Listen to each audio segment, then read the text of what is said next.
नमस्कार, आप देख रहे हैं हल्ला बोल। आपके साथ मैं हूं अंजना। ओम कश्यप। हंगामा किया तो सस्पेंड। बात होगी संसद में सेंधमारी के बाद संसद में विपक्ष के हंगामे और फिर विपक्षी सांसदों पर सरकार के एक्शन की। सबसे पहले बड़ी खबर के साथ हम शुरुआत करें। आज संसद के दोनों सदनों से विपक्ष के 78 सांसदों को सस्पेंड किया गया है। इसमें से 33 लोकसभा से, 45 राज्यसभा से। 14 सांसदों को 14 दिसंबर को सस्पेंड किया गया था, जिसमें 13 लोकसभा के थे, एक डेरेक ओब्रायन राज्यसभा के। मतलब ये कि अब तक 92 विपक्षी सांसद निलंबित किए जा चुके हैं। इनमें विपक्ष के बड़े नाम भी शामिल हैं। अधीर रंजन चौधरी, आपने सुना ही, खुद ही कह रहे थे कि मैं भी निलंबित हो गया हूं। संसद की कार्यवाही रोकने, सदन में हंगामा करने, जिसकी वजह से विपक्षी सांसदों पर यह कार्रवाई की गई है। दरअसल विपक्ष संसद में सेंधमारी को लेकर लगातार सरकार को घेर रहा है, जिसकी वजह से संसद के दोनों सदनों में हंगामा हो रहा है। सदन की कार्रवाई ठप हो जा रही है, नहीं चल पा रही है। हम आपको सबसे पहले बताते हैं कि जिन सांसदों को सदन से निलंबित किया गया है उनमें बड़े नाम कौन कौन से हैं। कांग्रेस से अधीर रंजन चौधरी, प्रमोद तिवारी, शक्ति सिंह गोहिल, रणदीप सुरजेवाला, रंजीत रंजन, जयराम रमेश शामिल हैं। डीएमके से कनिमोड़ी खुद शामिल है। समाजवादी पार्टी के रामगोपाल यादव को सस्पेंड किया गया। आरजेडी के मनोज झा, जेएमएम की महुआ मांझी। आज सस्पेंड होने वाले सांसदों में 33 लोकसभा से, 45 राज्यसभा से हैं। 14 दिसंबर को सस्पेंड होने वाले में से 13 लोकसभा के, एक डेरेक ओब्रायन राज्यसभा से। इस पूरे हंगामे और निलंबन के बीच कल इंडिया गठबंधन की बैठक होने वाली है। आज हम निलंबन और बैठक से जुड़े तमाम सवालों पर चर्चा करेंगे। हमारे साथ मौजूद होंगे बीजेपी से सांसद सुधांशु त्रिवेदी, कांग्रेस पार्टी की ओर से आलोक शर्मा। लेकिन पहले ये रिपोर्ट और एक और बड़ी खबर आप इस वक्त आ रही है, आपको पहले बता देते हैं। जो जानकारी आ रही है उसके मुताबिक अरविंद केजरीवाल को ईडी का फिर समन मिला है। ये बड़ी खबर इस वक्त बता रहे हैं हम आपको। शाम के 6 बजे, इससे पहले भी पूछताछ हो चुकी है। अरविंद केजरीवाल को ईडी का फिर से समन आया है। शराब घोटाला, जिसमें अरविंद केजरीवाल को ईडी की तरफ से ये समन है कि 21 दिसंबर को वो पेश हों। 21 दिसंबर को एक बार फिर से अरविंद केजरीवाल से ईडी पूछताछ करना चाहती है। इससे पहले भी शराब घोटाले में आपने देखा है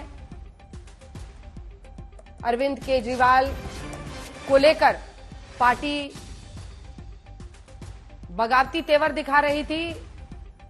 मनीष सिसोदिया, जो कि उप मुख्यमंत्री रह चुके हैं, वो इस मामले में अभी भी जेल में है। बहरहाल इस बड़ी खबर पर हमारी नजर बनी रहेगी। लेकिन पहले यह रिपोर्ट, आज सांसदों पर जो 92 सांसद विपक्ष के सस्पेंड हुए, उस पर यह रिपोर्ट, फिर चर्चा की शुरुआत।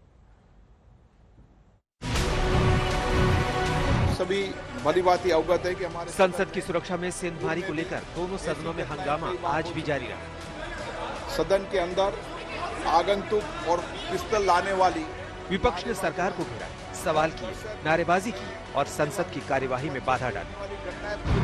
हालांकि लोकसभा स्पीकर ने सदन की कार्यवाही शुरू होते ही सांसदों को सुरक्षा में सेंधमारी की जांच से जुड़ी जानकारी दी। इस घटना की एक उच्च स्तरीय जांच हो, इसकी भी हमने योजना बनाई और उसकी जांच कमेटी बनाई और उसकी जांच शुरू हो गई है।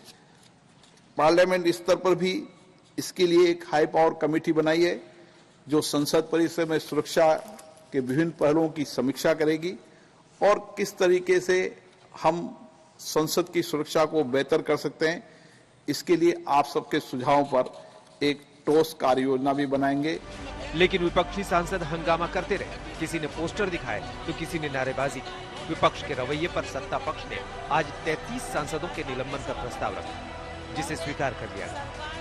30 सांसद पूरे सत्र के लिए सस्पेंड किए गए और 3 सांसदों को प्रिविलेज कमेटी की रिपोर्ट आने तक सस्पेंड किया गया। राज्यसभा से भी 34 सांसदों को निलंबित कर दिया गया। आज सस्पेंड होने वाले सांसदों में अधीर रंजन चौधरी जैसे कई वरिष्ठ सांसद भी शामिल। सदन चलाना सरकार की फर्ज बनते हैं और सदन चलाते समय लोकतंत्र के मुताबिक विपक्ष को साथ में रखना जरूरी होते हैं। विपक्ष को कॉन्फिडेंस में लेते हुए सदन चलाना हम लोग वाजिब समझते हैं और ये शोभनीय भी है।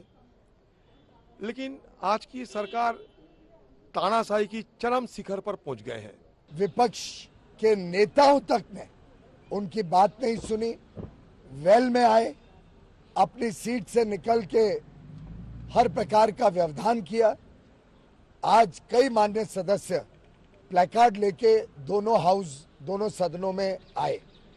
बार बार अनुरोध किया गया, माननीय सदस्यों को अपील करी गई कि वो अपने सीट पर बैठ के बोले।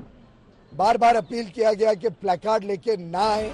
14 दिसंबर को यानी संसद की सुरक्षा में सेंधमारी के ठीक अगले दिन 14 सांसदों को सस्पेंड किया गया, जिसमें 13 लोकसभा के सदस्य हैं और टीएमसी के डेरेक ओब्रायन राज्यसभा के सदस्य।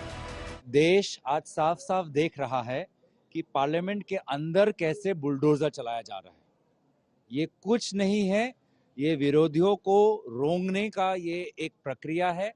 सवाल उठाने का जो मूल अधिकार है, संविधान की जो मूल अधिकार है, उन अधिकारों पर आज रोकने का काम भाजपा कर रही है। विपक्ष चूंकि हार की इतनी बड़ी उनकी बुरी हार हुई है, उस हार का संदेश बदलने के लिए कि उसकी चर्चा ना होने पावे, वो कोई ना कोई मसौदा लाते रहेंगे। इनका ये पिछली बार भी इन्होंने हंगामा मचाया था और कई बार सदन को नहीं चलने दिया था। ये सदन में चर्चा नहीं चाहते हैं, सड़कों पर चर्चा चाहते हैं। संसद से निलंबित होने वाले सांसदों ने संसद परिसर में सरकार के खिलाफ मोर्चा खोल रखा है। संसद में विपक्ष के हंगामे और विपक्षी सांसदों के निलंबन के बीच इंडिया गठबंधन एक बार फिर एक्शन में। कल यानी 19 दिसंबर को गठबंधन के नेता दिल्ली में बैठक करेंगे। इंडिया गठबंधन के बैठक में हम सब लोग आए हैं जी, और इसको इसका उज्जवल भविष्य है और इंडिया गठबंधन इस बार देश में सत्ता बनाएगा और हम लोग जीतेंगे और सब लोग मिलजुल करके हम लोग एकजुट हैं और एकताबद्ध होकर के हम लोग नरेंद्र मोदी के सरकार को उखाड़ के फेंकें। अगर किसी में इंडी गठबंधन में हिम्मत है तो एक व्यक्ति जाके नरेंद्र मोदी से बनारस लड़ ले, चुनाव में नीतीश कुमार हो या आरजेडी का कोई हो। अरे ये सब आईवास है, अपने स्वार्थों के लिए जा रहा है। दिलचस्प ये कि इंडिया गठबंधन की बैठक से ऐन पहले आम आदमी पार्टी ने पंजाब की सारी 13 सीटों पर दावेदारी ठोक दी। केजरीवाल के दावे पर फिलहाल कांग्रेस ने चुप्पी साध रखी। लोकसभा के अंदर चुनाव आ रहे हैं, 13 सीट पंजाब की है और 1 सीट चंडीगढ़ की है। 13 की 13 सीट आप आम आदमी पार्टी को दीजिएगा, हमारे हाथ मजबूत कीजिएगा। वो उनकी आउटलुक है, वो क्या बयान दे रहे हैं उस पर मेरी टिप्पणी करना मुनासिब नहीं होगा और ना मैं इंडिया गठबंधन की जो मीटिंग हो रही है उसका पार्ट हूँ। जो भी व्यक्ति दान करेगा, डोनेट करेगा कांग्रेस पार्टी के लिए। दूसरी ओर कांग्रेस ने आज से आम लोगों से फंड जुटाने की मुहिम शुरू की, जिसका नाम है डोनेट फॉर देश। कांग्रेस के कार्यकर्ता घर घर जाकर चंदा जुटाएंगे। कांग्रेस की मुहिम पर बीजेपी कह रही है कि धीरज साहू से पैसे क्यों नहीं मांगते। पहली बार है कि कांग्रेस पार्टी में लोगों से यानी आम जनता से मदद लेकर देश को बनाने के लिए ये किया है। वेस्टलैंड स्कैम तक, नेशनल हेराल्ड स्कैम तक आपने देश की पाई पाई लूटी, लाखों करोड़ों रुपए का गबन किया, लूट फ्रॉम देश किया और आज आप कैंपेन चला रहे हो डोनेशन फ्रॉम देश। बहरहाल संसद की सुरक्षा में सेंधमारी को लेकर जिस सियासी घमासान की शुरुआत हुई थी, उस पर इंडिया गठबंधन की बैठक में क्या रणनीति तैयार होती है, ये देखने वाली बात होगी। आज तक ब्यूरो। आइए चर्चा की शुरुआत करते हैं। सुधांशु त्रिवेदी जी हमारे साथ जुड़ गए हैं, सांसद भारतीय जनता पार्टी के। आलोक शर्मा जी कांग्रेस पार्टी के राष्ट्रीय प्रवक्ता हमारे साथ जुड़ गए। सांसद जी आपके साथ शुरुआत करना चाहते हैं। पहले तो समझे कि ये रणनीति है क्या, क्योंकि एक तो आपने इंडिया गठबंधन की जो अब दिल्ली में बैठक होने वाली है उसके लिए एक बड़ा एजेंडा दे दिया है कि सरकार के खिलाफ बोलने पर सस्पेंड कर दिया जाता है, लेकिन पहले हंगामे पर सस्पेंशन, अब सस्पेंशन पर हंगामा। इसी चक्रव्यूह में तो संसद अटकी रहेगी। अंजना जी, जो आपने सवाल पूछा इसी में उत्तर निहित है। इसका मूल कारण इंडिया गठबंधन में है। कांग्रेस की इन 3 राज्यों में हुई करारी हार के बाद इंडिया गठबंधन के अंदर जो क्षेत्रीय छत्र, कर्नाटक में कांग्रेस की विजय के बाद बैक ट्रैक में चले गए थे, अचानक उनकी भावनाएं उभार मारने लगी। अब उन्हें लगा कि इंडिया गठबंधन के, ये तथा कथित इंडिया गठबंधन के नेतृत्व के लिए अपना भी दावा ठोका जा सकता है। और आप देखिए, ममता जी पहले एग्रेसिव होना शुरू हुई। अखिलेश जी ने तो पहले कह दिया कि साहब ये अभी कहां है इंडिया गठबंधन, तो अभी कुछ फाइनली नहीं हुआ है। अब संसद में जो हुआ उसी से देखिए। पहले दिन क्या हुआ, डेरेक ओब्रायन पे कार्रवाई हुई, यानी टीएमसी ने मैसेज दिया कि नाउ वी आर अहेड, अब हम बवाल करने में, भाजपा के खिलाफ प्रतिक्रियाएं देने में कांग्रेस से आगे हैं। अब जब पहले दिन टीएमसी बाजी मारती दिखी, आप याद करिए, मैं राज्यसभा के अंदर की बात बता रहा हूं, वहां कम्युनिस्ट पार्टी के सांसद सिर्फ राज्यसभा में, तो वो दर्जनों जो हैं वो अमेंडमेंट दे रहे हैं एक एक बिल पे। अरे भाई 2 अमेंडमेंट 4 अमेंडमेंट समझ में आते हैं, 20-20 अमेंडमेंट, 25-25 अमेंडमेंट, इवन नोटिस भी रिपीट करके दे रहे हैं। चेयरमैन ने कहा कि अगर कोई नोटिस आपका रिजेक्ट किया जा चुका है 267 नियम के तहत, अगले दिन दोबारा वो नोटिस देना और बार बार वो नोटिस देना एक प्रकार से चेयर की अवमानना है। चलिए, जब इनको लगा कि वो कम्युनिस्ट पार्टी, जब से इन्होंने ये हल्ला मचाया ना, वो दक्षिण में हम आ गए, अब डीएमके वाले भी ज्यादा एग्रेसिव हो गए, तो आज कांग्रेस वालों को अब ये दिखाना था कि नहीं, हम बवाल करने में उनसे आगे हैं। तो और कुछ नहीं है, ये तथाकथित इंडिया गठबंधन के बीच के नेतृत्व की एक स्तरहीन प्रतिस्पर्धा है। स्तरहीन इसलिए कह रहा हूं कि संसद की गरिमा के स्तर को गिराते हुए इस गठबंधन में अपना अपना नेतृत्व और वर्चस्व साबित करने की एक होड़ में आज कांग्रेस पार्टी और विपक्षी दल फंसते नजर आ रहे हैं। तो सुधांशु जी, आप ये कह रहे हैं, एक सेकंड सुधांशु जी, तो आप ये कह रहे हैं कि सस्पेंशन होने से पार्टी के अंदर मार्क्स बढ़ रहा है या पार्टी का मार्क्स बढ़ रहा है, तो जब आपको ये पता ही है तो फिर आप उनको क्यों इतना मार्क्स कमाने दे रहे हैं? क्यों सस्पेंशन हो रहा है? नहीं, मैं इसी बिंदु पे आ रहा हूं, ये तो इनकी राजनीति है, हमें तो नियमानुसार देखना है। यदि चेयरमैन ने डेरेक ओब्रायन साहब को कहा कि आपको सदन से बाहर चले जाना चाहिए, जाने से मना कर दिया, अब आप बताइए, मैं एक छोटी सी बात कहता हूं, सारे करोड़ों दर्शक देख रहे हो, कोई क्लास टीचर किसी स्टूडेंट से कहे कि आप क्लास के बाहर चले जाइए, वो कहे मैं नहीं जाऊंगा, देन क्या माना जाएगा? चलिए, उस दिन डेरेक ओब्रायन साहब ने सारा मजमा लूट लिया। अब आज स्थिति क्या हुई, आज मैं दोपहर में बता रहा हूं, चेयरमैन साहब ने कहा कि हाउस को एडजॉर्न करते हैं। राज्यसभा के चेयरमैन यानी उपराष्ट्रपति महोदय श्री जगदीप धनखड़ जी ने कहा कि हम बहुत इस घटना से विचलित हैं, हम एडजॉर्न करते हैं, और लीडर ऑफ द हाउस और लीडर ऑफ द अपोजिशन मुझसे मेरे कमरे में आके मिले। अब वहां तो बवाल नहीं होना था ना, वहां केवल 3 लोगों में बात होनी थी, चेयरमैन, नेता प्रतिपक्ष और नेता सदन। लीडर ऑफ द अपोजिशन ने आने से मना कर दिया। तो अब बताइए, इसके बाद क्या रह जाता? सरासर अवमानना, और इससे राजनीति और नैतिक दोनों बातों पे इनका आधार ध्वस्त हो जाता। ठीक है, आलोक जी जवाब दीजिए इन बातों का। और क्या ये प्रतिस्पर्धा इंडिया गठबंधन की बैठक के पहले है कि हमारे ज्यादा सस्पेंड हुए? वो तो यही कह रहे हैं। देखिए, मुझे लगता है कि एक स्तरहीन प्रतियोगिता, जैसा कि सुधांशु जी कह रहे हैं, संसद में चल रही है, और उसके बाद ये 303 सांसदों वाली भाजपा हिंदुस्तान की डेमोक्रेसी की क्रूर हत्या करते हुए देख रही है। ये तो सरकार के मुंह पर तमाचा है। क्या विपक्ष संसद को चला रहा है? मुझे आज अरुण जेटली और सुषमा स्वराज जी के वो वाक्य याद हैं कि सरकार, सदन को चलाना सरकार का काम है। विपक्ष अगर अपनी बात रख रहा है, विपक्ष ने तो यही कहा ना कि आज गृह मंत्री आकर वक्तव्य दें, तो अहंकार शिरोमणि गृह मंत्री महोदय क्यों नहीं आए वक्तव्य देने? आज आपको सबकी हार लग रही है, स्तरहीन प्रतियोगिता लग रही है, करारी हार लग रही है। अरे भाई, 3 राज्यों में करारी हार हुई, कैसी हुई? 2023 में देखें, 3 राज्य आपने जीते, 3 हमने जीते, 1 रीजनल पार्टी ने जीता। 2023 के अंदर अगर देखें तो आपसे कहीं 35 लाख वोट हमें ज्यादा मिले। लेकिन राज्यों की हार अगर होगी तो विपक्ष इतना पावरफुल हो जाएगा और सरकार इतनी बौनी हो जाएगी, घुटनों पर आ जाएगी, ये गले से नहीं उतरता है। दिक्कत यह है कि अपना फेलियर है, और किस तरह से जो एक व्यक्ति चाणक्य अपने आप को कहलवाना पसंद करता है और एक व्यक्ति विश्व गुरु कहलवाना पसंद करता है, और पूरे विश्व में एक नई संसद भवन जिसमें कहा गया था कि वहां चिड़िया पर नहीं मार सकती है, उसमें पहले ही सदन के बैठकों के दौरान ही जिस तरह से हुआ, वो पूरे देश ने नहीं, पूरे विश्व ने देखा। अपने ऊपर दाग न लगे, अपनी छवि को कैसे बचाया जाए, उसके लिए पूरे विपक्ष को सस्पेंड कर दीजिए। दुर्भाग्य है कि चेयरमैन और स्पीकर को, दोनों को नैतिकता के आधार पर इस्तीफा दे देना चाहिए था। पिछले 10 बार में चेयरमैन साहब राजस्थान में पिछले 10-11 महीने में 10 बार कम से कम गए होंगे चुनाव को प्रभावित करने के लिए, और अशोक गहलोत जी ने साफ कहा। स्पीकर महोदय राजस्थान का मुख्यमंत्री बनने की होड़ में लगे हुए थे, तमाम मीडिया के अखबारों में छपा हुआ था। इनको सुरक्षा से कोई मतलब नहीं था।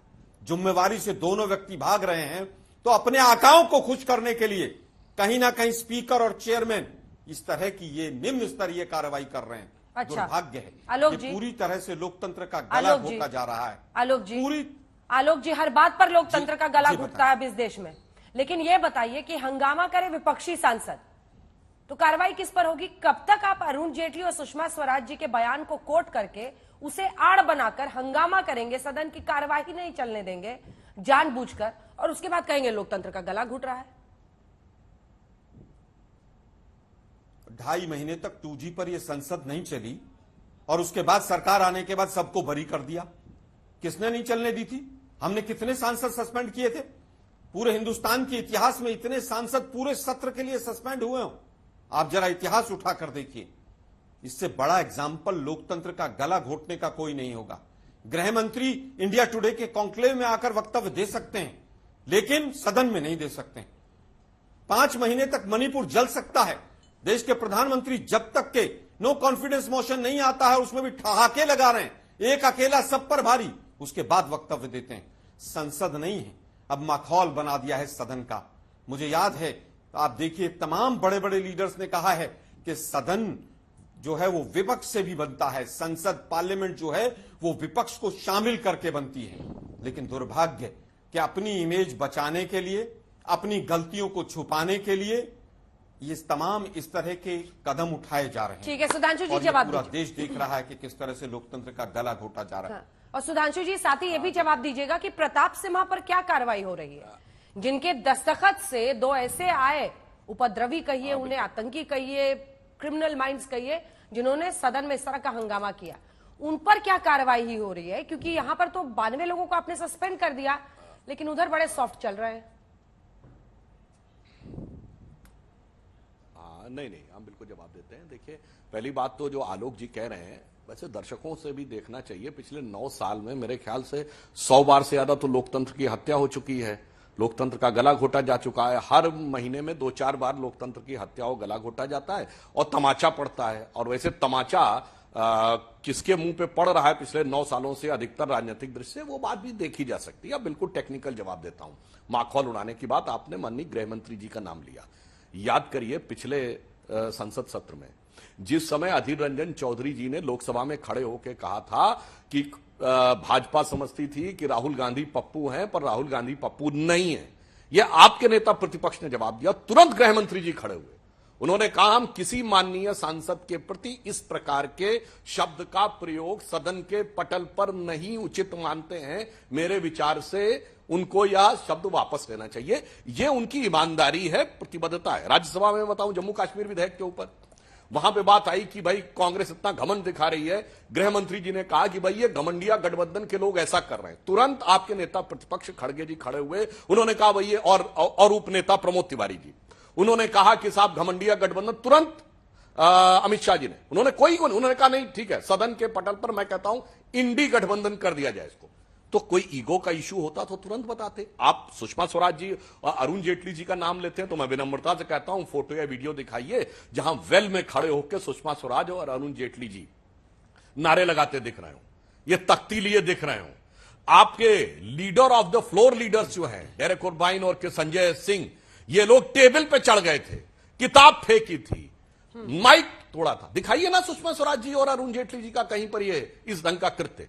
इसलिए, सिर्फ इसलिए कि उन्होंने कहा कि हम विरोध, और जिन मुद्दों पे हमने विरोध दर्ज किया था, हाँ। एक भी मुद्दा बताइए जिसमें कोर्ट ने हमारी बात के पक्ष में निर्णय न दिया हो। ये जितनी 2G CWG सारी जांचें हुई थी, सब कोर्ट के आदेश पे हुई थी, आपकी सरकार ने कोई नहीं माना था। इसलिए पहली बात तो मैंने बिल्कुल टेक्निकल भी बात कह दी और राजनीतिक बात भी कह दी। हम यही तो बात कह रहे हैं। तो 2G पे मामला भी कोर्ट ने दर्ज किया था और उसके बाद निर्णय भी कोर्ट का आया। हमने तो सिर्फ ये कहा था जांच करवाइए, आपने जांच कराने से इनकार किया था। सुप्रीम कोर्ट ने कहा जांच होनी चाहिए, बात खत्म हो गई थी। जिस पे भी आप कोयला घोटाले पे, ये वही है मामला जिसके ऊपर सीबीआई को तोते का पिंजरा कह दिया था। तो ये सारी बातें कोर्ट से हुई थी। इसलिए जो आप तुलना कर रहे हैं वो सरासर गलत है। फिर मैं कह रहा हूं, दिखाइए सुषमा स्वराज जी, अरुण जेटली जी का हाथ में तख्ती लिए हुए, टेबल पे चढ़े हुए, कागज फेंकते हुए, ऐसा कोई कृत्य करते हुए। यही अंतर है कि आज खिसियाहट और बौखलाहट में सीमा तक। और फिर मैं कह रहा हूं, भारत के संसदीय इतिहास का एक उदाहरण बताइए जिसमें सांसद ने बाहर जाने से इनकार किया हो, शायद ऐसा उदाहरण मिल जाए। पर नेता प्रतिपक्ष ने चेयरमैन के कमरे में सत्र के बाहर मिलने से मना कर दिया हो। और अब अंजना जी, जो तीसरी बात आपने कही प्रताप सिम्हा के ऊपर, बिल्कुल आपने जो बात कही है, सदन के पटल पे हुई किसी भी घटना के बारे में चेयरमैन तत्काल कार्रवाई देते हैं। जो वहां पर पास देने की बात है वो सदन के पटल की घटना नहीं है, वो जांच एजेंसी का विषय है कि वो कौन लोग थे और उनको किस आधार के ऊपर पास दिया गया। उसमें अगर किसी सांसद की संदिग्ध भूमिका है तो वो जांच एजेंसी का काम है, और जांच एजेंसी की जब रिपोर्ट आएगी तो निश्चित रूप से वह सार्वजनिक होगी। तब आप गृह मंत्री से कह सकते हैं भाई रिपोर्ट आ गई, अब आप क्यों नहीं सामने रख रहे हैं, अभी जांच चल रही है तो आप कह रहे हैं नहीं जी जवाब दीजिए। तो ये बात जो है मुझे लगती है कि यह शरारती लगती है। आलोक जी, इसका भी आप रिबटल देना चाहे दे सकते हैं, लेकिन एक प्रश्न आपसे सीधा ये भी करती हूं कि सिर्फ लोकतंत्र के जो वैल्यूज हैं, जो उसके सिद्धांत है, उस पे एक पक्ष के कमिटमेंट से संसद नहीं चलेगी। संसद चलाना सबकी जिम्मेदारी है। फला ने क्या कहा था, चिल्लाने ने क्या कहा था, लेकिन इन सबके बीच एक ऐसी धारणा अब लोगों में बन रही है कि चूंकि आप इलेक्टोरली यानी चुनावी तौर पर बीजेपी को नहीं हरा पाते हैं तो संसद में हंगामा कीजिए, वेल में पहुंच जाइए, प्लकार्ड से कर रोज मैं तो कहती हूं आलोक जी की कल्पना कीजिए, आपको भी शायद 10 घंटे नौकरी करनी पड़ती होगी प्रवक्ता के तौर पर। अभी आप पूरी शाम बैठेंगे कम से कम 6 घंटे हर चैनल पे, अपनी पार्टी को डिफेंड करेंगे, लेकिन सांसद अपने प्रतिनिधि जिन क्षेत्रों का करते हैं उसके प्रश्न नहीं पूछते हैं, वहां के मुद्दों को नहीं उठाते, बस नो कॉन्फिडेंस मोशन पर ही चर्चा होगी।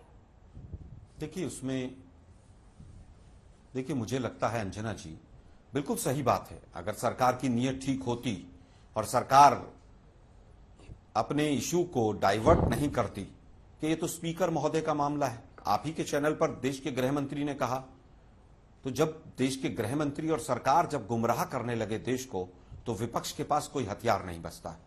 विपक्ष को अपनी बात रखने का मौका भी ना दिया जाए तो स्वाभाविक है कि प्लेकार्ड भी होंगे और विपक्ष की आवाज को संसद में उठाया जाएगा। क्या देश के गृह मंत्री को यह नहीं पता कि संसद की कितनी लेयर की सुरक्षा है और किसकी जिम्मेवारी है? अपनी जिम्मेवारी से पल्ला झाड़ते हुए अगर देश के गृह मंत्री दिखेंगे तो विपक्ष को आवाज उठानी पड़ेगी। दूसरी बात, इलेक्टोरल हार जीत, अरे भाई 40 से ज्यादा बीजेपी चुनाव हारी है 2014 के बाद। हमने तो कभी नहीं कहा कि बीजेपी हार गई इसलिए हंगामा कर रही है, और बीजेपी पहले हारती रहती थी, ये तो कुतर्क किसी ने नहीं दिया कि बीजेपी राज्यों में हार गई है इसलिए संसद में हंगामा कर रही है। 2G पे हंगामा इसलिए हुआ था क्या कि राज्यों में बीजेपी हार गई थी इसलिए यहां पर हंगामा हो रहा था? हम इन्हीं तीनों राज्यों में पिछली बार 2018 में जीते थे और बीजेपी तीनों में हारी थी और मोदी जी ही प्रधानमंत्री थे और भाजपा ही शासन कर रही थी यहां पर। लेकिन दुर्भाग्य है कि हर चीज को हार जीत से जोड़कर देखा जाता है। अब देखना यह होगा कि लोकतंत्र हारता है या जीतता है। 3 कृषि के काले कानून आए, 700 किसान यहां पर बैठे रहे, उनके पास भी इनकम टैक्स पहुंच गया था। कितने लोगों की 700 के ज्यादा किसानों की हत्या हुई, उसमें मैं हत्या शब्द इस्तेमाल कर रहा हूं कि किस तरह से सरकार के कुचक्र ने उनको मार दिया, और उसके ऊपर चर्चा हुई थी क्या? उसको वापस ले लिया गया। 3 काले कानून आए, कोई चर्चा नहीं हुई किसी चीज के ऊपर। इतने बड़े बड़े इश्यूज आए, लेकिन ये सरकार भी, इनके प्रवक्ता भी और मीडिया का कुछ वर्ग भी इनको बचाने पर आ जाता है। आज तक उस सांसद को सस्पेंड नहीं किया गया जिसने पास दे दिए।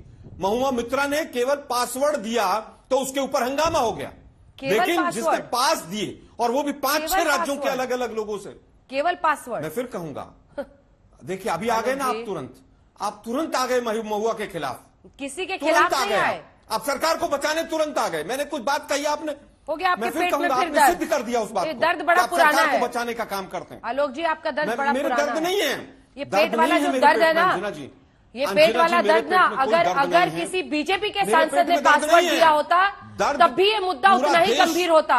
अगर प्रताप सिम्हा के हस्ताक्षर से पास बना जिससे 2 लोग आए तो उतना ही गंभीर मुद्दा है। अगर मैंने प्रताप सिम्हा पूछा था तब आपके पेट का दर्द नहीं निकला, लेकिन महुआ मोइत्रा पर प्रश्न कर लिया तो पेट। तो आप अपना संतुलन देखिए कि आप लोगों के हाथ में जो तराजू है वो कितना दाएं बाएं घूम चुका है।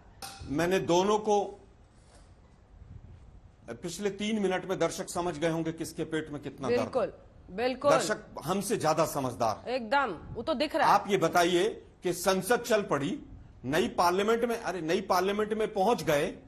अब स्पीकर महोदय कह रहे हैं कि हाई पावर्ड कमेटी बनेगी, योजना बनेगी, सुझाव मांगे जाएंगे, और बीजेपी सांसद से हम एक सवाल नहीं करेंगे। दिल्ली पुलिस भी सवाल पूछेगी तो 1 हफ्ते के बाद पूछेगी, और उसके बाद भी आपसे भी पहले प्रताप सिम्हा पर मैंने सवाल पूछा था। सारी की सारी विपक्ष की है। प्ले कार्ड क्यों लेकर चले गए?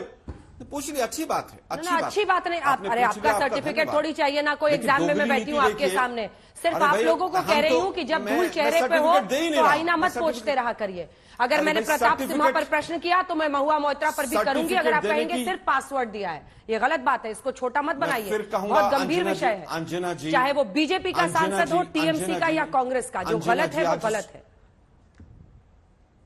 अंजना जी, शर्मा जी, अगर गलत को गलत मीडिया के साथ ही पिछले 9 साल में कहते तो इतनी बड़ी बड़ी गलतियां ही नहीं होती, पूरा देश जानता है। वापस मुद्दे पर आते हैं। अभी बीजेपी के प्रवक्ता महोदय कह रहे हैं कि क्लास टीचर अगर एक बच्चे को बाहर कर दे, मतलब स्पीकर और जो हमारे चेयरमैन साहब हैं वो क्लास टीचर हैं और बाकी सब स्टूडेंट बैठे हैं वहां पर। ये सोच है, अहंकार की पराकाष्ठा है ये, कि वो क्लास टीचर कह रहा है कि स्टूडेंट से बाहर चले जाइए। ये बीजेपी के एक प्रवक्ता और एक सांसद इस तरह की शब्दावली का इस्तेमाल कर रहे हैं। और ये एक बार नहीं हुआ है, ये 10 बार एग्जाम्पल है। रमेश विधूड़ी के ऊपर क्या हुआ? कोई एक्शन हुआ आज तक? जिस दिन वो मैटर खत्म हो उसके बाद हिंदुस्तान के किसी चैनल ने उसके ऊपर डिबेट की हो कि उसके ऊपर कब एक्शन होगा? इतनी बड़ी बड़ी बातें वो संसद में बोलकर चला गया वो व्यक्ति, किस तरह की शब्दावली का इस्तेमाल नहीं हुआ? दूसरा सत्र आ गया, दूसरा सत्र समाप्त होने को आ गया, किसने एक्शन लिया उसके ऊपर? केवल इसलिए कि वो भाजपा के सांसद हैं। हम लड़ रहे हैं, हम अंग्रेजों से भी लड़े थे और भाजपा की कुरीतियों से भी लड़ेंगे, और जो उनका साथ देगा, हम अगर वो गलत साथ देगा तो उसके ऊपर भी प्रश्न चिन्ह उठाएंगे। सीबीआई के डायरेक्टर को आज तोता वाली बात कह रहे हैं आप। सीबीआई के डायरेक्टर को पेंशन नहीं मिल रही। देश के प्रधानमंत्री दूसरे सांसदों के गठबंधन को घमंडिया कह के वोट मांगते हैं। ये स्तर हो गया है देश के प्रधानमंत्री का। अब हम पूछेंगे आपसे 1 महीने बाद, अंजना जी, एक बार लाल डायरी और कन्हैया पर दोबारा से डिबेट करके दिखाइएगा। अब इनका लंबा वॉच हो गया है, मैं जवाब दे दूं। क्या क्या क्या क्या बोला उन्होंने? लास्ट लाइन नहीं सुन पाई मैं आलोक जी के। एक सेकंड आ रही हूँ सुधांशु जी। क्या क्या बोले? मैंने कहा कि लाल डायरी और कन्हैया के हत्यारों पर, हाँ। मैं रिपीट कर रहा हूं, हम चाहते हैं हिंदुस्तान का मीडिया, जो मोदी जी ने विषय उठाकर राजस्थान में वोट मांगे थे, और जो एंकर्स हमसे सवाल पूछते थे, हम उम्मीद करेंगे कि उन्हीं के ऊपर दोबारा से डिबेट होंगी, खूब डिबेट्स होंगी। और जिस दिन रमेश विधूड़ी का बयान आया था उस दिन भी आज तक पर बहस हुई थी। हम उम्मीद करेंगे। बार बार कह रही हूं सर, पट्टी उतारिए आंखों से। मैंने कहा उस दिन के बाद पट्टी उतारिए आंखों से, आपको सब साफ दिखेगा। के बाद की सब, मैं तो इंतजार कर रही हूं कि आपकी पार्टी का कोई नेता प्रवक्ता बताए कि नीतीश कुमार ने जो विधानसभा में, एक सेकंड, विधानसभा में, विधान परिषद में बोला, जिस तरह की भाषाई हिंसा का उन्होंने इस्तेमाल किया। ऑडियो नीचे कीजिए। अब आप लगातार बोलेंगे तो फिर आपको मैंने बोलने दिया पूरा, आपको मैंने पूरा बोलने दिया। अब आप बीच में ना चिल्लाएं, अब आप बात सुने। जब आरोप लगाएं तो वापस जवाब सुनने की भी हिम्मत रखें। मैं तो इंतजार कर रही हूं। आवाज नीचे कीजिए। नीतीश कुमार, बिहार के मुख्यमंत्री, रमेश विधूड़ी पर मुझे गर्व है कि मेरे चैनल ने खुलकर डिबेट किया और हम करते रहेंगे, लेकिन नहीं आप लोगों की आवाज निकली नीतीश कुमार पर, क्योंकि गठबंधन के साथी हैं आपके। जिस तरह की महिलाओं के खिलाफ भाषाई हिंसा उन्होंने की है, पूरे देश को, महिलाओं को शर्मसार किया, बिहार को शर्मसार किया है, उस पर कोई कुछ नहीं बोला। इंतजार कर रहे हैं कि आपके शीर्षस्थ नेता उस पर भी 2 लाइन कहते। बात करते हैं संतुलन की। और देखिए आलोक जी, जो दूसरी जगहों का जो बोझ है ना, उसको ढोके मेरे साथ बहस करने मत आइए। अगर वो प्रश्न पूछने आप वहां पर जाकर पूछिए। जो यहां पर चर्चा हो रही है उस पर जवाब दीजिए। बिल्कुल आप यही करते हैं। कहा। अगर मैंने प्रताप सिम्हा पर प्रश्न किया तो मैंने किया, आपसे पहले किया। महुआ मोइत्रा को अगर आप कहेंगे सिर्फ पासवर्ड दिया था तो पूछूंगी आपसे। पूरा हिंदुस्तान। और तीसरा, याद रखिए, अगर नीतीश कुमार ने बोला था उस पर भी आप सबको मुंह खोलना चाहिए था। अब सुधांशु जी जवाब दीजिए, बातों का, तमाम बातों का जवाब दीजिए। और सवाल यह भी उठता है कि आखिर संसद में मतलब आप लोग चाह क्या रहे हैं? 92 सांसद अब नहीं सस्पेंड कर दिया आपने, मैसेजिंग क्या है? ये बार बार आरोप लगता है कि आपकी सरकार विरोध बर्दाश्त नहीं करती है। उसी कड़ी में इसको अब जोड़ा जाएगा कि आपकी सरकार ने, देखिए 92, मुझे लगता है एक बार में इतने सांसद कभी भी सस्पेंड हुए। देखिए आलोक जी की बात का क्रमवार जवाब देता हूं। इन्होंने रमेश विधूड़ी जी की बात कही तो मैं याद दिलाना चाहता हूं, महुआ मोइत्रा ने भी तो हमारे झारखंड के सांसद निशिकांत दुबे के लिए क्या शब्द का प्रयोग किया था जो रिपीट नहीं किया था सदन के पटल के ऊपर, और वो शब्द तो क्लियर कट गाली की परिभाषा में है। हम जो कुछ कहा है विधूड़ी ने वो बिल्कुल गलत था, पार्टी ने उसको कंडेम किया, उनको नोटिस भी दिया है। परंतु फिर भी मैं बहुत टेक्निकल बात कहूं तो उस शब्द को आप शब्दकोश में गाली की परिभाषा में शायद ढूंढ ना पाए, पर जो उन्होंने बोला था वो सीधे गाली की परिभाषा में था। इसलिए मैं ये बात कहना चाहता हूं। और नीतीश कुमार जी वाला विषय तो अलग था। ये बताइए, राष्ट्रपति को राष्ट्रपत्नी कह दिया और उसके बाद ऐसा बचकाना बचाव लिया कि हम गैर हिंदी भाषी हैं। पूरे हिंदुस्तान में कोई भी भाषा भाषी हो उसे पति और पत्नी शब्द का मीनिंग न पता हो, ये जो इससे ज्यादा क्रूर मजाक नहीं हो सकता राष्ट्रपति की गरिमा के लिए। अब मैं दूसरी बात ये कहना चाहता हूं, मान्यवर, जो आप जो कुछ भी बार बार ये कहना चाह रहे हैं, हकीकत में तो बात सही है। जांच होने के बाद पता चलेगा, क्योंकि जो संसद में घटना हुई है नॉर्मल तो हुई नहीं है। कलकत्ता से लेके दरभंगा तक, मैसूर से लेके गुरुग्राम तक और जींद से लेके लखनऊ तक, ये सब अलग अलग जगहों से लोग जुड़ रहे हैं। तो बाकायदा ये व्यवस्थित प्रयास भी, और सुनिए, ये ठीक है भाजपा सांसद से ही आया है, बिल्कुल इसकी भी जांच होगी सांसद की, या ये एक योजना बनाई गई। जब ये बार बार कहा जा रहा ना, अगर भाजपा का सांसद नहीं होता तो क्या होता, तो हो सकता है जब इतने महीनों से योजना चल रही हो तो ये बाकायदा टारगेटेड हो कि अपोजिशन के सांसद से नहीं बनवाना है, कैसे बनवाना, सब जांच पुलिस को करने दीजिए। घेरे में होंगे और वो करने वाले। अभी तो आप कह रहे थे कि जांच पुलिस करेगी, वही तो मैं भी कह रहा हूं। जांच के सारी कड़ियों को जोड़ने लगे, बैठ के थ्योरी समझे। अरे 92 सांसदों के सस्पेंशन पर तो बोलिए। मैं इसी कभी हुआ है इंडिया में एक साथ 92 सांसद सस्पेंड? मैं इसी बिंदु पे आ रहा हूं। यही तो आपने बिल्कुल सही बात कह दी। जांच पुलिस को करने दीजिए। अब इस विषय को सदन के पटल पे नहीं उठाना चाहिए। 92 सांसदों के निलंबन के बाद मैं पुनः बार कह रहा हूं, एक उदाहरण भारत के इतिहास में अंजना जी, मैं जांच पर कुछ कहना चाहूंगा। को चेयरमैन ने बुलाया और उसने लिखित में जाने से मना कर दिया, कह दिया हो कि मैं नहीं जाऊंगा। अब इसके बाद कार्रवाई करने के अलावा क्या विकल्प रह जाता? और आपने कहा कि क्लास टीचर से तुलना नहीं की गई, तो आप कहना क्या चाहते हैं? क्या स्टूडेंट और टीचर का रिलेशन छोटा है क्या? और क्या कहना चाहते हैं? क्या सभापति को पीठाधीन सभापति नहीं कहा जाता है? हम लोग जब घुसते हैं चैम्बर के अंदर झुक के प्रणाम नहीं करते हैं। इसके ऊपर आपको आपत्ति हो गई, और आपको तो बाकी क्या बताएं, अपनी पार्टी का इतिहास नहीं पता। अभी देखिए, आप ही के प्रोग्राम में अंजना जी दिखाया जा रहा था ना, जब ये कह रहे हैं कांग्रेस पार्टी पहली बार जनता के बीच में जा रही है पैसे फंड इकट्ठा करने के लिए। इनको यही नहीं पता भाई, पहली बार नहीं जा रहे हैं। आप जब बने थे तब भी पैसा इकट्ठा करते थे। 54 होता था कांग्रेस का सदस्यता शुल्क। आजादी के आंदोलन के समय नारा लगता था, 1 54 चांदी की जय बोलो महात्मा गांधी की। भैया हमको नारा याद है, आप भूल गए। और उसके बाद आजादी के बाद जरूरत क्यों नहीं पड़ी? क्योंकि धक्का-धक पैसा आ रहा था, सत्ता में रह रहे थे, जिसे कांग्रेस के ही एक स्वतंत्रता संग्राम सेनानी बंशीधर शुक्ल ने स्वतंत्रता के बाद चंद वर्षों में जो कांग्रेस में भ्रष्टाचार हुआ था, उसके ऊपर एक पंक्ति लिखी थी कि कहां वो बेड़िन की झनकार, कहां अब कुर्सी गद्देदार, कहां चवन्नी मांगे गुजर, कहां अब रिश्वत बेशुमार, और हुईगा स्वतंत्र भारत हमार, परतंत्र भय ईमानदार, हुईगा स्वतंत्र भारत। ये आपके स्वतंत्रता संग्राम सेनानी रेडियो में, ऑल इंडिया रेडियो में काम करते थे, 42 में जेल गए थे। इसलिए मैं कह रहा हूं साहब, आप कुछ भी बदल देते हैं, वो कंक्लूड कर देते हैं, नया हो रहा है, ये पहली बार हो रहा है। आपको तो अपना इतिहास नहीं पता है। ठीक है, बीजेपी को शायद नहीं, बीजेपी को शायद ये नहीं पता कि मेंबरशिप का शुल्क लेना और पैसे मांगना जनता से चंदे के रूप में, दोनों में फर्क होता है। और मुझे अपने इतिहास का पता है, मुझे यह भी पता है कि कब कैसे डोनेशन आती है, और मुझे इलेक्टोरल बॉन्ड्स का भी हिसाब पता है। और मुझे यह भी पता है कि आज की तारीख में लगभग 90% डोनेशन और पैसा एक भाजपा पार्टी के पास आता है। आज का वो विषय नहीं है। भ्रष्टाचार की आप बात करते हैं, किस मुंह से बात करते हैं? बंगारू लक्ष्मण की पार्टी के लोग भी 9 साल में एक FIR की और एक व्यक्ति को कन्विक्ट कर दिया हो तो आप बता दीजिए मुझे। केवल तलवार लटका के जांच एजेंसियों का दुरुपयोग करके आप सत्ता पर काबिज हैं, इसके आगे कुछ नहीं है। आप तो किसानों को नहीं छोड़ते हैं, दूसरी पार्टियों को तोड़ने को नहीं छोड़ते हैं। 50-50 खोखे के नारे महाराष्ट्र में लग रहे थे और सुप्रीम कोर्ट रोज लताड़ लगा रहा है, लेकिन उसके बाद भी सच्चाई देश के सामने नहीं आ रही है। आप भ्रष्टाचार पर बात करेंगे? किस मुंह से आप भ्रष्टाचार की बात करेंगे? एक जांच नहीं करा पाए आप कि हम जांच करा देते हैं, इसको साफ कर देते हैं। अब जांच पर ही बात कर लेता हूं कि जांच हो जाने दीजिए। अरे भाई, दिल्ली पुलिस किसके अधीन है?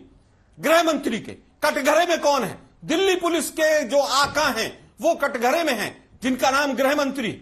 और दिल्ली पुलिस जांच करेगी, और दिल्ली पुलिस गृह मंत्री के अपने खिलाफ जांच करके वो जांच की रिपोर्ट दे देगी। किस देश को बेवकूफ बना रहे हैं आप लोग, गुमराह कर रहे हैं।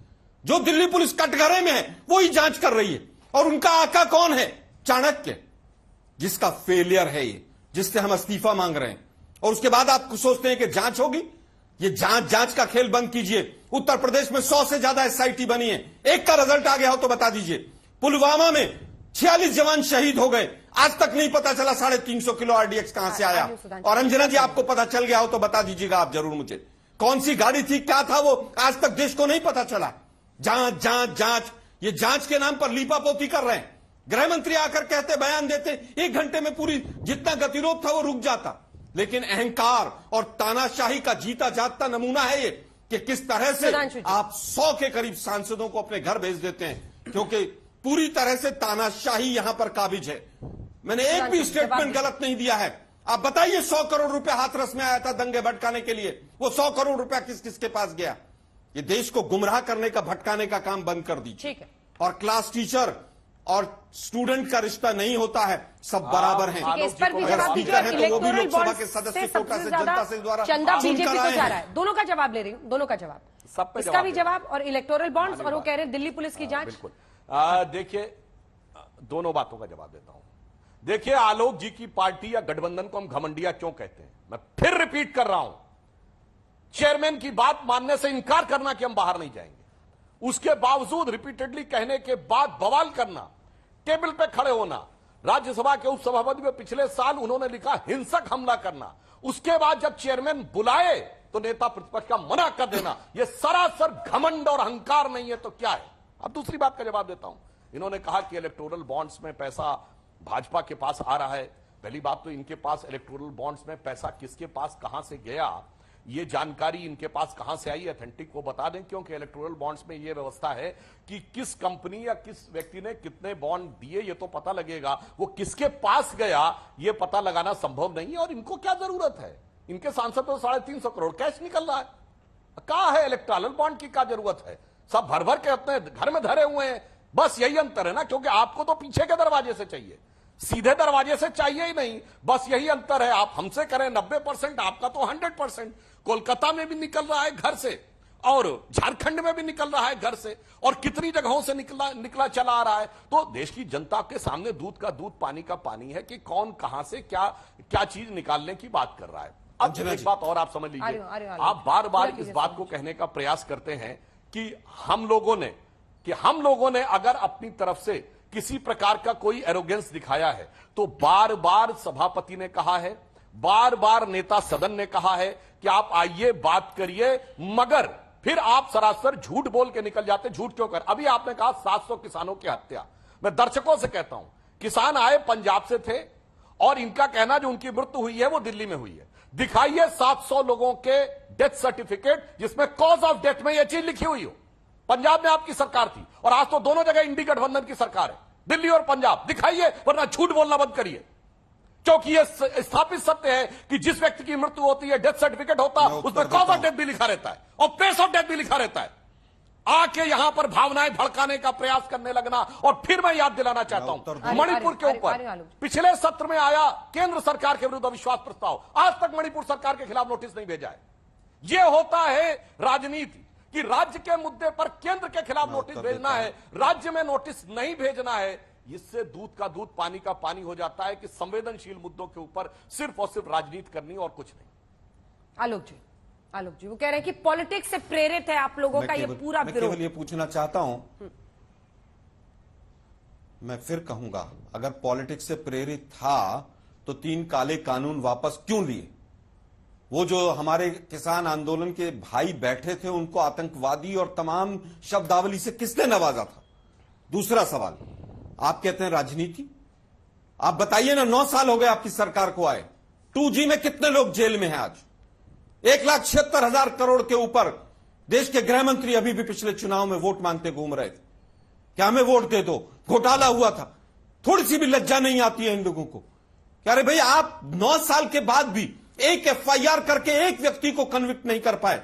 मैं पूछना चाहता हूं, किसानों को जो इनकम टैक्स के नोटिस आए थे उनका क्या हुआ? मैं पूछना चाहता हूं छगन भुजबल का क्या हुआ?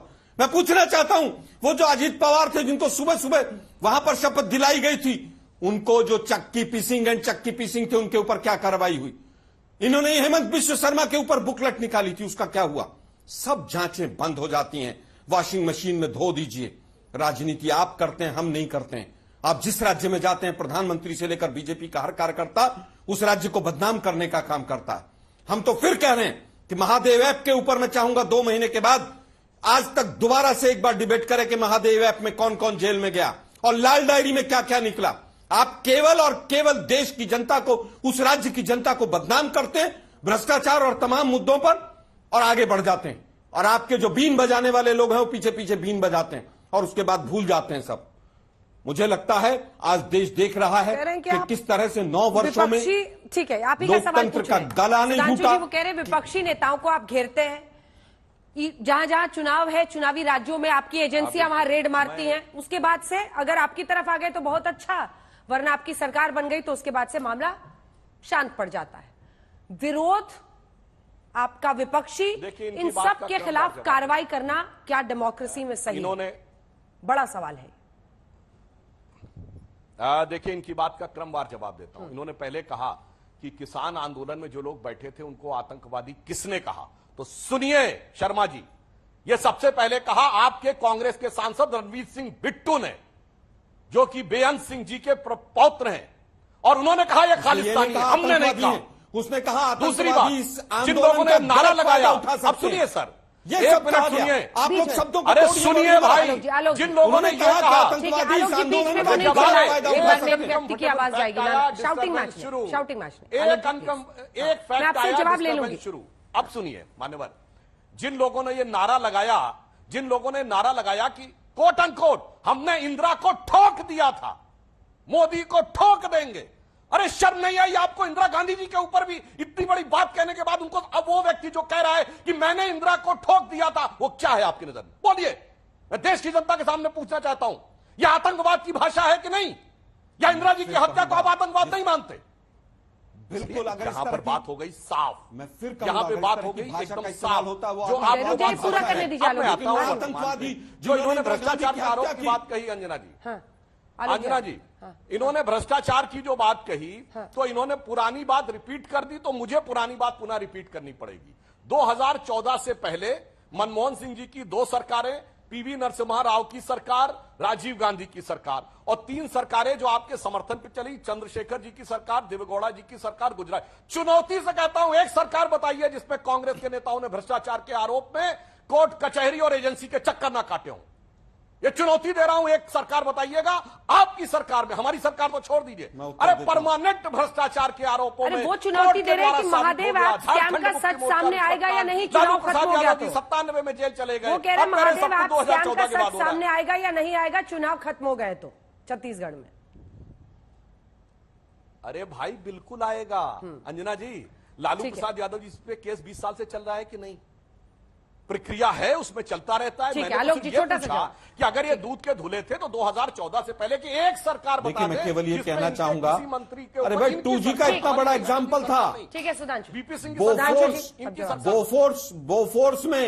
बोफोर्स सुनिए ना भाई, वीपी सिंह को आपने मोहरा बनाकर बोफोर्स इशू उठाया था ना। अरुण जेटली ने कहा कि हायर कोर्ट में नहीं जाना चाहिए, उस दम में कोई दम नहीं है। बोफोर्स कोर्ट में सब बरी हुए और बोफोर्स की आपने प्रतिमाएं लगा लगा के वोट मांगी। वही हाल 2G में हुआ। 1,76,000 करोड़ का घोटाला हो गया और घोटाले लगाने वाला पिट्ठू जो है आपके यहां पर घुटने टेक कर पद मांगता हुआ पाया गया। क्या यह सच नहीं है?